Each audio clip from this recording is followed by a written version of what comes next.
Pemirsa Gatra TV, kembali lagi bersama saya Guritno dalam Gatra Insight. Kali ini tadi sudah saya singgung terkait dengan bansos dan pilkada dan petahana.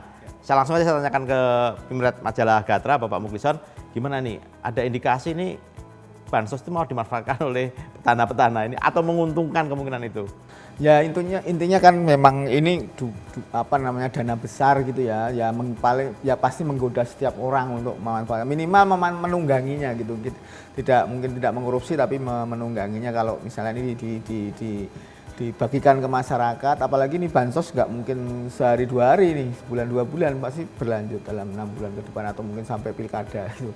Nah ini yang paling bisa memanfaatkan tentu petahana, pejabat yang sekarang menjabat kemudian akan maju lagi gitu. Nah ini berapa indikasi itu sudah terlihat, misalnya di Klaten gitu, kalau di sana Bupati Klaten ada stiker di logonya situ, itu ya? logonya dia di situ. Kita tahu Klaten ini sangat kuat ininya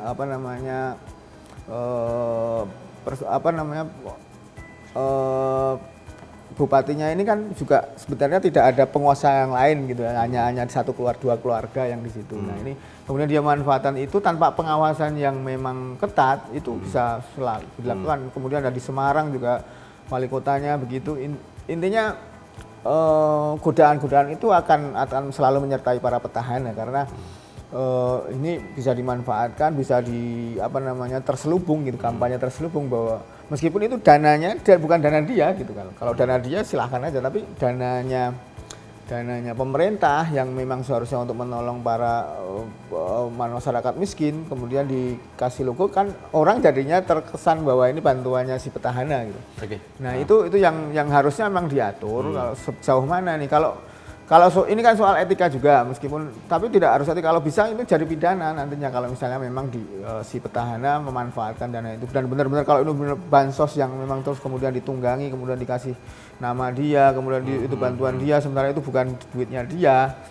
Ini kan juga berbahaya. Oke, Pak, menarik soal ini. Ini kan petahana, dia berkuasa, kemudian dia mengakali yang ini sebenarnya budget negara ya, dana dari pajak dan sebagainya untuk rakyat miskin, dan ini nggak hanya ngakali tapi membodohi sistem politik, sistem demokrasi gitu loh. Dan ini memang mengundang kekhawatiran terutama dan tidak menumbuhkan demokrasi yang baik. Nah, satu pertanyaan yang mungkin satu juga itu gimana cara nyempritnya begitu loh. Nyempritnya itu kan tidak ada sanksi administratif, kemudian atau nanti kalau yang melakukan itu masih terbukti otomatis dia gugur atau apa, itu kan akan menimbulkan gejolak-gejolak. Seperti apa sih? Ya makanya harus ada aturan yang jelas bahwa praktek-praktek seperti ini harusnya dihindari atau dilarang, karena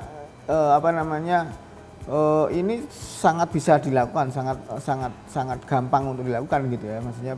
Dan pengawasannya sebenarnya nggak sulit, kalau misalnya ada mungkin di Bawaslu di daerah mungkin bisa langsung melaporkan, atau ada tim khusus dari lawan politiknya, bisa aja saling mengawasi gitu. Jadi, ada saksi, ada bukti, apalagi ada digital juga ya. Tapi kalau nggak ada ancaman pidana kan nggak menakutkan gitu. Makanya harus berefek. Harus ada pemukulnya. Kalau nggak akan berlanjut, akan dilakukan, akan tuman kalau istilahnya orang Jawa gitu ya. Akan jadi terulang lagi kalau nggak ada sanksi, nggak ada aturan yang jelas untuk mengaturnya. Ini saya kira perlu untuk itu.